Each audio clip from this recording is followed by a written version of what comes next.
Boche gold and diamonds. Buy now pay later. Malayidamthuruth കുടിയൊഴിപ്പിക്കൽ കോടതിയോട് സാവകാശം ചോദിച്ചിട്ടുണ്ടെന്ന് മന്ത്രി കെ എ തുളസി. കോടതിയിൽ നിന്ന് അനുകൂല തീരുമാനമുണ്ടായില്ലെങ്കിൽ ആളുകളെ പുനരധിവസിപ്പിക്കും.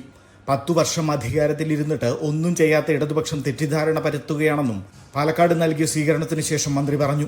കോടതി ഉത്തരവ് വളരെ ദൃഢമായിട്ട് നിലനിൽക്കുകയാണ് എങ്കിൽ നമുക്ക് ഒരു തരത്തിലും മുന്നോട്ട് പോകാൻ കഴിയാത്തൊരു സാഹചര്യം നമ്മുടെ മുന്നിൽ വരികയാണെങ്കിൽ തീർച്ചയായിട്ടും ആ ആളുകളെ ഏറ്റവും അടിയന്തരമായിട്ട് പുനരധിവസിപ്പിക്കുന്നതിന് വേണ്ടിയിട്ടുള്ള നടപടികൾ സ്വീകരിക്കും. അത് പക്ഷേ ഏതെങ്കിലും തരത്തിൽ ഏകപക്ഷീയമായിട്ടുള്ള നടപടി ആയിരിക്കില്ല.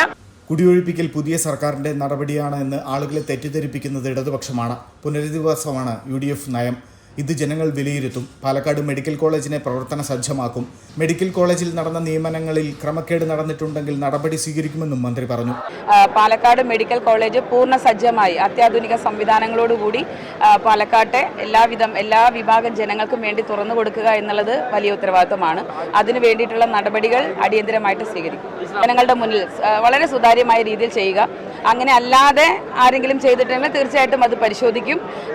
കാരണം ആ ഒഴിവുകളിലേക്ക് അപേക്ഷിക്കുന്നത് കൃത്യമായിട്ടും സർക്കാരിന്റെ മാനദണ്ഡങ്ങൾ പാലിച്ചുകൊണ്ടാണോ എന്നുള്ളത് ഉറപ്പുവരുത്തും. തീർച്ചയായും പാലക്കാട് എത്തിയ മന്ത്രിയെ UDF നേതാക്കളും പ്രവർത്തകരും ചേർന്ന് സ്വീകരിച്ചു.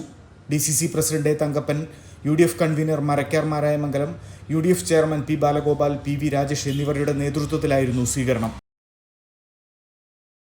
Time kids pre school, Mannannur road, Vaniyamkulam. .view news. കാഴ്ചകളാണ് ലോകം. കണ്ടു തുടങ്ങുക.